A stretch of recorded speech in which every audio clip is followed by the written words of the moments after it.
তখনকার গ্রামবাসীরা মেলাবন্ধন হয়ে একত্রিত হয়ে সবাই একসাথ হয়ে এই সাঁকো তৈরি করতেন। এখানে অনেকগুলা বাড়িঘর আছে, কিন্তু এই সাঁকোটা এলো তাদের একমাত্র যাতায়াতের মাধ্যম। হাই বন্ধুরা, সালাম আলাইকুম, কেমন আছেন আপনারা? যেখানে দাঁড়িয়ে আছি দেখতে পাচ্ছেন একটা সাঁকোর উপরে গ্রাম বাংলার এক ইতিহাস ঐতিহ্য ধারণ করে থাকে এই সাঁকো। ইতিহাস বলে সাঁকো সহস্র বছরও আগে। এই সাঁকো তখনই শুরু হয়েছিল যখন গ্রাম বাংলার যখন এই প্রযুক্তির আবির্ভাব ছিল না, ইট পাথরের সময় ছিল না। তখনকার সময় এক গ্রাম থেকে অন্য গ্রাম, এক অঞ্চল থেকে অন্য অঞ্চল, নদীর এপার ওপার, খাল বিলের এপার ওপার যাইতে গেলে এই সাঁকোর প্রয়োজন হইতো। তখনকার গ্রামবাসীরা মেলাবন্ধন হয়ে একত্রিত হয়ে সবাই একসাথ হয়ে এই সাঁকো তৈরি করতেন। তখন সাঁকোরকার তো কোনো উপকরণ ছিল না, তখন ইট ছিল না, বালু ছিল না, রড ছিল না, সিমেন্ট ছিল না। তখন ন্যাচারাল যে গাছ, সেই গাছ কেটে গাছের কাঠ নিয়ে এবং বাঁশ কেটে এই সাঁকো তৈরি করা হতো। এখনকার জন্য এটা খুব এই ইট পাথরের সময়তে এক বাংলার ইতিহাস হিসাবে ধারণ করে আছে।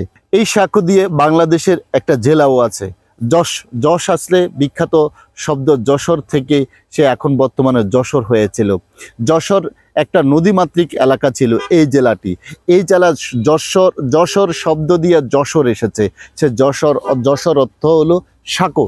এখনকার সময় তখনকার সময় এই যে মেলার যে পরিবর্তন হয়ে গেছে, এখন এটা একটা রূপকর্থের মতো হয়ে গেছে এই বাংলাতে।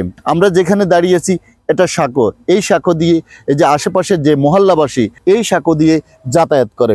সচরাচর এখন শহরের সময় বা গ্রামেতে এগুলো এখন সচরাচর গ্রাম ঐতিহ্যের মতো হয়ে গেছে। সাধারণত এখন গ্রামেও দেখা যায় না।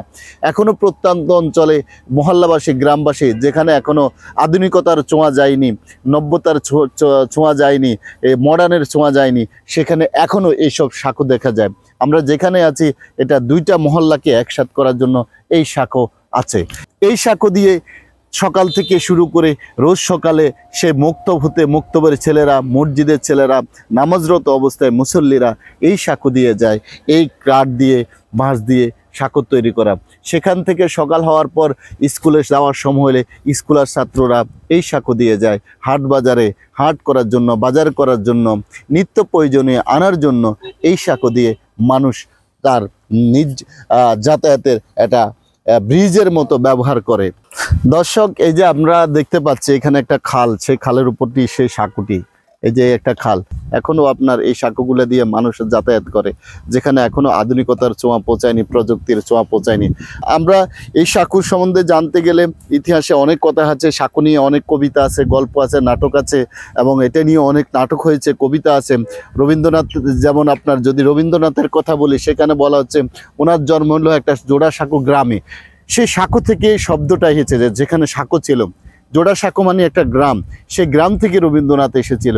তাহলে সোড়া সাঁকো, এই যে সাঁকো শব্দটা অবশ্যই সেখানেও সাঁকো ছিল, কারণ সাঁকো শব্দটাই ব্যবহার হয় শুধু এই চলাচলের মাধ্যম মিলাবন্ধনের জন্য, মহল্লাবাসীর মধ্যে মহল্লার এবং দূর দূরান্ত থেকে এক প্রান্ত থেকে অন্য প্রান্ত যাওয়ার জন্য এই সাঁকোগুলাই প্রধানত হাতিয়ার হিসাবে কাজ করে। এখনকার সময়ে তো এখনও আধুনিকতার যুগেও এখনও সাঁকো আছে, এখনও বাংলার ঐতিহ্য ধারণ করে আছে। এই মহল্লাবাসী, এই গ্রামবাসী এপার থেকে ওই পার, ওই পার থেকে এপার হতে গেলে মানুষ এই সাঁকো দিয়ে যাতায়াত করে থাকে। এখানে মিনিমাম সহস্র মানুষ বসবাস করে, সেই মানুষের যাতায়াতের মাধ্যম হলো এই একটি সাঁকো। এই সাঁকো দিয়ে সকাল না সন্ধ্যা, রাত না, সম্পূর্ণ সময়তে যাতায়াত করে এই সাঁকো দিয়ে। সকালবেলা যাচ্ছে, সন্ধ্যাবেলা আসতেছে, রাতে যাচ্ছে, আবার বিকালে আসতেছে। এই সাঁকোর একটা পথ।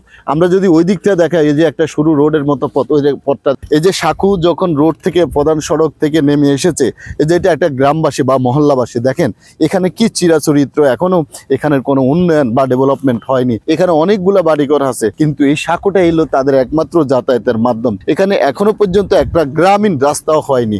এই রাস্তারও এখন সড়ক হিসাবে নেই।